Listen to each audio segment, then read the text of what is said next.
خود مذہبی لوگوں کے لیے عذاب بن جائیں گے، کیونکہ ایسے الفاظ ہر آدمی استعمال کرتا ہے. ذرا سی زبان کسی کی لڑکھڑا گئی، ذرا سی دائیں بائیں ہو گئی، یہ کیوں نہیں بولا تو یہ والا لفظ کیوں نہیں بولا تو یہ بے ادبی، یہ گستاخی. اتنا گستاخی کا مفہوم اتنا وسیع کر لیا ہے کہ آج آپ جن لوگوں پر فتوے لگا رہے ہو کل آپ کے اوپر بھی لگیں گے. تو ایسی غلطیاں ہمیں ملتی ہیں، اسلاف میں بھی ملتی ہیں. یہ لفظ کہہ رہے تھے تو وہ کہہ دیا، تو اس کے بجائے یوں کہہ دیا. بیان سے پہلے میں چھوٹی سی اس کی ایک مثال دوں. حضرت عبداللہ ابن مسعود رضی اللہ تعالی عنہ کو کسی نے بتایا کہ یہ جو حضرت خضر علیہ السلام اور موسیٰ علیہ السلام کا قرآن میں واقعہ ہے نا، کہ حضرت موسیٰ علیہ السلام کہاں گئے؟ خضر علیہ السلام سے ملنے کے لیے. کسی نے بتایا کہ فلاں شخص یہ کہتا ہے، حالانکہ وہ فلاں بھی بڑے عالم تھے، وہ یہ کہتے ہیں کہ یہ وہ والے موسیٰ نہیں ہیں، یہ کوئی اور موسیٰ ہیں. عبداللہ بن مسعود غضبناک ہوئے، انہوں نے فرمایا کذب عدو اللہ، اللہ کے دشمن نے غلط کہا ہے، جھوٹ کہا ہے. غضبناک ہو گئے کہ موسیٰ کلیم اللہ جو تھے ان کو کوئی اور موسیٰ بنا دیا. اب حضرت عبداللہ بن مسعود نے جن کے بارے میں کہا نا وہ بھی بڑے پہنچے ہوئے تھے. اب سوال پیدا تو ان کو اللہ کا دشمن کیوں کہہ دیا؟ اللہ کا دشمن تو کیا ہوتا ہے؟ کافر ہوتا ہے. قذبہ کا معنی جھوٹ، جبکہ وہ ثقہ ہے، نہ وہ اللہ کے دشمن ہیں بلکہ وہ تو مسلمان ہیں، اور ساری امت کا عقیدہ ہے کہ وہ کیا ہیں؟ مسلمان بھی ہیں، نیک بھی ہیں. تو اب بہت سے لوگ عبداللہ بن مسعود رضی اللہ تعالیٰ عنہ کی بات کے مطلب لے کے اس کی تشریحات ہو رہی ہیں. ان کا یہ مطلب تھا تو یہ مطلب تھا. ہمارے حضرت نے فرمایا کوئی مطلب نہیں تھا، غیرت میں ایک بات انہوں نے کہہ دی ہے، ٹھیک ہے نا. اس کی حقیقت مراد نہیں ہے کہ آپ اللہ کے دشمن کا ترجمہ کریں اللہ کے لفظ دشمن کے ساتھ، تو دشمن تو کافر ہوتا ہے. بھائی وہ ایک غیرت میں ایک بات کہہ دی کہ بھائی جو موسیٰ تھے وہ وہی موسیٰ ہیں، کوئی اور نہیں ہے. تو اب یہ نہیں کہ اس کو آپ اللہ کا دشمن کا مطلب وہ بالکل اس پہ وہی فٹ کریں گے. بعض دفعہ انسان غضب کی کیفیات میں ہوتا ہے، تھوڑا سخت الفاظ استعمال کر لیتا ہے، آپ پکڑ کے بیٹھے ہوئے کہ اس کا یہ مطلب ہے. کوئی مطلب نہیں ہے. عبداللہ بن مسعود بھی ان کو مانتے تھے، نیک آدمی ہیں، بس ان کی بات کو سختی سے انہوں نے رد کر دیا. ہمارے دور میں اگر ایسا ہوتا ہم کہتے ہیں اس نے چونکہ فلاں کو اللہ کا دشمن کہا ہے. اب حدیثیں بھی کوٹ کرتے ہیں ہم، اللہ کا دشمن تو کافر ہوتا ہے. اور دوسری حدیث بخاری کی، جو بخاری یا مسلم کی حدیث نمبر، جو کسی مسلمان کو کافر کہے سامنے والا کافر نہ ہو تو یہ خود کیا ہو جاتا ہے؟ کافر. اب یہ بال کی کیا اتارنی جا رہی ہے؟ کھال. اور یہ فتنہ، حوالے ہوں گے، حدیثوں کے حوالے بھی مل جائیں گے. ہم نے علماء سے بارہا سنا ہے کہ علم کی ایک بات اگر آپ کے پاس ہے تو اس میں 99 گنا عقل زیادہ ہوگی، تو وہ علم آپ صحیح استعمال کرو گے. علم جتنا ہے عقل اتنی نہیں ہے، تو وہ علم آپ کو غلط گائیڈ کرے گا. سمجھ میں نہیں؟ ابھی بیان شروع نہیں ہوا ہے، یہ تو میں ویسے ہی شروع میں سلاد رائتا بھی ہوتا ہے نا، کھانے سے پہلے کیا پیش کیا جاتا ہے؟ سیلڈ وغیرہ پیش کیا جاتا ہے، رائتا پیش کیا جاتا ہے، تھوڑا سا سوپ پیش کیا جاتا ہے. بڑی محفلوں میں یہ ہوتا ہے، تو ہم بھی بیان سے پہلے تھوڑا سیلڈ رائتا وغیرہ پیش کرتے ہیں. بعض جگہ یہ سیلڈ زیادہ ہوتا ہے، کھانا کم ہوتا ہے. ترکی میں پوری جیسے ہم اپنے بکرے دمبے کے سامنے رکھتے ہیں نا گھاس پھوس، ترکی میں آپ ہوٹل میں جائیں گے ٹرے میں آپ کے سامنے ایسے ہی گھاس پھوس لا کے رکھ دیں گے. آدمی کہے گا میں کوئی بکرا ہوں مجھے کیا کھلا رہے ہو. وہ کھاتے ہیں سیلڈ، بہت کھاتے ہیں. خیر، تو اس لیے جو لوگ امت میں جوڑ پیدا کرنا چاہتے ہیں ان کا علم کا بیان کرنے کا انداز مختلف ہوتا ہے. جو توڑنا چاہتے ہیں وہ بھی دلائل سب کے سیم ہوتے ہیں. ایک ہی دلیل سے آپ توڑ بھی سکتے ہو، اسی دلیل سے آپ جوڑ بھی سکتے ہو. یہ آپ کا مزاج ہے کہ آپ چاہتے کیا ہو. ہر دلیل میں یہ صلاحیت ہوتی ہے کہ آپ آگ بھی لگا سکتے ہو اور آپ لوگوں کو جوڑ بھی سکتے ہو اس سے. تو اس کی بہت ساری مثالیں ہیں، پھر میں دوں گا تو میرا ٹاپک سارا چینج ہو جائے گا. دیکھو اس کی میں ایک مثال دوں. اکثر میاں بیوی کی لڑائیاں ہوتی ہیں نا، لوگ سلو کرواتے ہیں.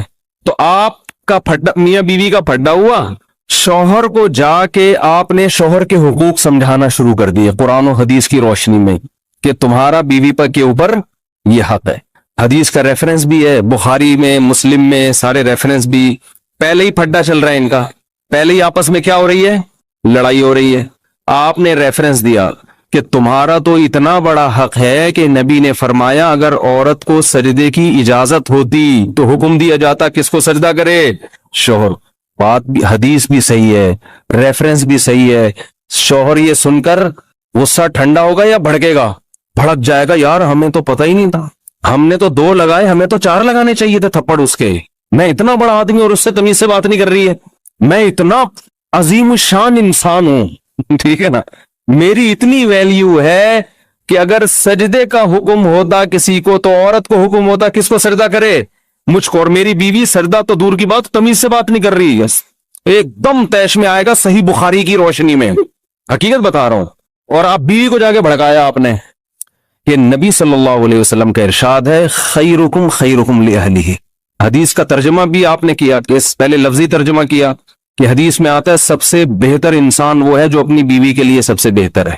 اگر تمہارا میاں گھر کے باہر لوگوں سے اچھی طرح سے بات کر رہا ہے, لوگوں سے مل رہا ہے, تمہارے ساتھ سلوک اچھا نہیں ہے, اللہ کی نظر میں 2 ٹکے کا آدمی نہیں ہے. یہی مطلب ہوا نا حدیث کا صحیح مطلب تو یہی ہے. اور ریفرنس سے بات کر رہا ہے, ریفرنس. پھر اب جو پہ اعتراض کرتے ہیں تم تو لڑا رہے ہو امت کو, کہہ رہے میں ہر بات ریفرنس سے کرتا ہوں. میں ہر بات کس سے کرتا ہوں؟ یہ الو بنانے والی باتیں ہیں. کون سا ریفرنس کس وقت پیش کرنا ہے, اس کے لیے کیا ہونی چاہیے؟ بصیرت. یہ ریفرنس یہاں پیش کرنے کا نہیں ہے. اس کو آپ اور ورگلا رہے ہیں کہ یہ تم سے 2 تھپڑ لگائے تھے. نبی تو کہہ رہے ہیں کہ تم میں سب سے بہتر وہ ہے جو بیوی سے اچھے اخلاق سے بات کرے. یغلبن الکریم, عزت دار آدمی پہ تو بیوی ہمیشہ حاوی ہوتی ہے. اس کا مطلب یہ کمینہ آدمی ہے, یہ تو تم پہ روک جھاڑ رہے. اور حدیث کا حوالہ آپ نے بلکہ کتابیں بھی دکھاتی ہیں, یہ لکھا, میں نہیں کہہ رہا, یہ لکھا ہوا ہے. تو علم ہے, کھوپڑی بولو صحیح کام نہیں کر رہی ہے, اس کی کھوپڑی صحیح کام نہیں کر رہی ہے. نبی نے یہ جو فرمایا نا تم میں بہتر وہ ہے جو گھر میں سب سے بہتر, یہ مردوں کو حکم دیا ہے. یہ خطاب کس کو ہے؟ یہ بیویوں کو نہیں, آپ نے عورتوں میں خواتین میں بیان نہیں کیا, یہ ان کو سکھایا ہے. اور عورت کو خطاب کیا کہ یہ سجدے کی اجازت ہوتی تو کس کو حکم دیتا؟ تمہیں حکم دیتا اس کو سجدہ کرو. آپ کیا کر رہے ہیں؟ ادھر والا ادھر لگا رہے ہیں, ادھر والا ادھر لگا, پھڈا ہو رہا ہے. عقل مند ہو گئے آپ تو آپ شوہر کو سمجھاؤ گے بھائی تو جھگڑ رہا ہے. دیکھو نبی صلی اللہ علیہ وسلم نے فرمایا اللہ نے عورت کو ٹیڑھی پسلی سے پیدا کیا ہے. پورا سیدھا دنیا میں آج کل مرد نہیں ہوتا, عورتیں کہاں سے ہوں گی پوری سیدھی. اور حدیث میں آتا ہے رسول اللہ صلی اللہ علیہ وسلم نے فرمایا کہ اذا ذهبت تقیمها, اگر تم پسلی کو سیدھا کرنے میں لگ جاؤ گے تکسرها, تو توڑ دو گے, وہ سیدھی نہیں ہوگی. الا وان کسرها طلاقها, اور آپ نے فرمایا عورت کو سیدھا کرنے کا مطلب اس کو طلاق دینا ہے. نتیجہ گھر ٹوٹنے پر ہوگا. اگر آپ میں تمیز ہوگی تو یہ والی حدیث ریفرنس کے ساتھ یہ پیش کرو گے, اور اس کو جا کے آپ سمجھاؤ گے کہ نبی صلی اللہ علیہ وسلم نے فرمایا جس عورت کا شوہر ناراض ہو کے رات کو سو جائے اس عورت کی تہجد بھی اللہ قبول نہیں کرتا. ریفرنس, ٹھیک ہے نا, یہ ریفرنس میں اپنی طرف سے نہیں کہہ رہا. اب بات سے بات چل نکلی ہے تو کچھ حدیثیں اسی اصول سے حل ہو جاتی ہیں. بہت سی حدیثیں اسی اصول سے حل ہو جاتی. نبی صلی اللہ علیہ وسلم نے فرمایا, آج کل آپ نے دیکھا ہوگا بہت سے لوگ گناہ کرتے ہیں, کبیرہ گناہ کر رہے ہیں, گناہ پہ گناہ. جب ان کو اللہ کے عذاب سے ڈرایا جاتا ہے کہ یار اس پہ پکڑ ہے, آخرت میں عذاب ہے, کیا کر رہے ہو, دلیل دیتے ہیں کہ اللہ نے, ایک عورت نے, ایک شخص نے پیاسے کتے کو پانی پلایا, اس پہ اللہ نے اس کے سارے گناہوں کو معاف کر. تو میں بھی کچھ عیدی سینٹر میں 2-4 جگہیں دیکھے آپ, میں تو کتے نہیں, میں تو انسانوں کو پانی پلا رہا ہوں, پانی بھی نہیں کھانا کھلا رہا ہوں. اور وہ مدرسہ بھی میں نے کھولا ہوا ہے, اور وہ ٹرسٹ میں نے کھولا ہوا ہے, اور میں وہ جو ہے ممانی میری بیوہ ہو گئی ہیں ان کو بھی خرچ کرتا ہوں. تو میں تو ایک کتے پہ جب بخشش ہو سکتی ہے جب ایک کتے پہ انسان کی بخشش ہو سکتی ہے تو ممانی بہرحال کتے سے تو فرض کرو ممانی کسی کی بیوہ ہوئی ہو, اللہ نہ کرے کسی کی بیوہ ہوئی ہو, ایک مثال دے رہا ہوں, وہ کتے سے تو بہرحال بہتر ہے نا. تو میری تو اللہ بخشش انشاءاللہ پوری امید ہے کرے گا. سمجھتے ہو؟ تو یہ اصل میں حدیث گناہگار کے لیے, بولو, یہ گناہ پر جرت دلانے کے لیے نہیں ہے کہ آپ گناہ کر رہے ہیں تو مزید کرتے چلے جائیں, 2-4 کتوں کو آپ پانی پلا دیں, اس کے لیے نہیں ہے. یہ حدیث ان لوگوں کے لیے ہے جو گناہ کر رہے ہیں لیکن اب وہ دین کی طرف آنا چاہتے ہیں, گناہوں میں لت پت ہو گئے ہیں, اب وہ مایوس ہو رہے ہیں یار ہماری زندگی میں اتنے بڑے بڑے گناہ, اب ہم نے نیکی کر کے کون سا تیر مار لیں گے, ہم نیکی کر کے ہم کون سا, بول لو نا, تیر مار لو. اتنے بڑے بڑے گناہ ہیں, ہم نے تو لوگوں کے منہ سے نوالے چھینے, تو اب کیا کتے کو پانی پلا کے کیا ہو جائے گا. تو اس کو کہا جا رہا ہے کسی نیکی کو حقیر, آؤ تھوڑا ہمت کرو. بعض دفعہ کتوں کو پانی پلانے پہ بھی کیا ہو جاتی ہے, بعض دفعہ ہوتا ہے, یہ ہمیشہ نہیں ہوتا, بعض دفعہ اس پہ بھی ہو جاتا ہے. تو ہمت کر کے کچھ تو کرو, کسی نیکی کو یہ سوچ کے ہلکا مت سمجھو کہ اس کا کوئی فائدہ نہیں ہے, میں تو بڑا گناہگار ہوں. تو گناہگار کو نیکی کی ترغیب دی جا رہی ہے, گناہوں پہ تھپکی نہیں دی جا رہی کہ تو کرتا رہے تو 2-4 کتوں کو پانی پلا دیا کر بس, صحیح ہے نا, باقی جو بدماشیاں کر رہا ہے کرتا رہے. سمجھ میں نہیں آ رہی بات. علم ہوگا تو آپ